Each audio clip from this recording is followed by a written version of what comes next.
Le 25 mars 2020 TT5. Ce jour le Seigneur Jésus, frère Heber a eu un RVE. Dans le RVE c'était le prêt de frère Heber, donnant des liasses d'argent Heber, tous en billets de 100, liasse par liasse. Alors il les a donné frère Heber. Ensuite il a instruit Heber, en disant garde-les, jusqu'à ce que tu les donnes maman plus tard.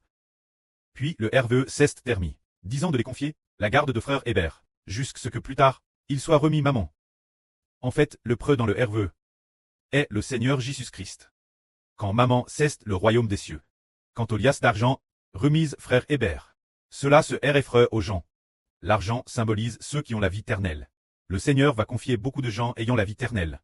Frère Heber, pour que frère Heber les pèse, et plus tard les remettre maman. Ce qui signifie plus tard, les emmener au royaume des cieux.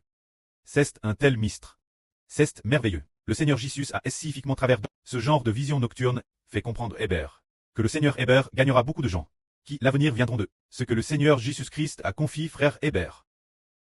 Plus tard c'était 4 jours après, se dire le 29 mars 2025. Sur Zaouan t'es en train de louer, ou de prier. Elle a reçu le Saint-Esprit lui disant ceci. La domination reposera sur l'épaule d'Heber. La domination reposera sur l'épaule d'Heber. Il l'a dit 3 fois. La domination reposera sur son pôle. Ce verset, le livre du prophète Saïd dit qu'il y a un enfant. La domination reposera sur son pôle. Alors, cet enfant.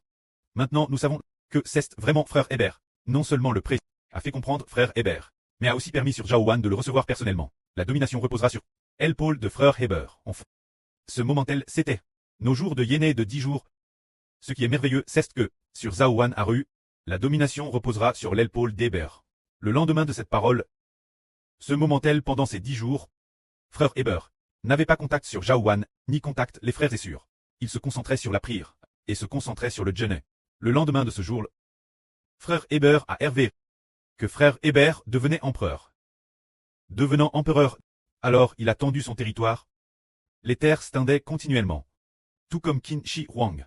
La superficie des terres devenait de plus en plus grande, envahissant continuellement d'autres pays, faisant des terres des autres pays, les siennes. Ensuite, quand vint l'examen plus tard, pendant l'examen c'était le professeur qui testait. Pendant l'examen, frère Heber a reçu une question, une seule question. Cette question portait sur Qin Shi Huang, demandant Heber, que signifie le Shi dans Qin Shi Huang. Heber a dit que le Shi de Qin Shi Huang signifie commencement. Se dire le premier empereur de l'État de Qin. Le premier empereur après lui. Et il y en a un deuxième, un troisième et bien d'autres encore. C'est pourquoi le Shi de Qin Shi Huang signifie le commencement. Le professeur a dit non, non. Le Shi dans Qin Shi Huang ne signifie pas le commencement. Cela signifie l'unique et seul empereur. Tu es l'unique et seul empereur. Alors le RVE s'est terminé. C'est ce que sur Jaouan a dit. Le gouvernement reposera sur la tête de frère Heber. Le lendemain Heber a hervé qu'il serait l'avenir, l'unique et seul empereur. En fait, l'avenir, il n'y aura qu'un seul et unique royaume, qui est l'Israël spirituel.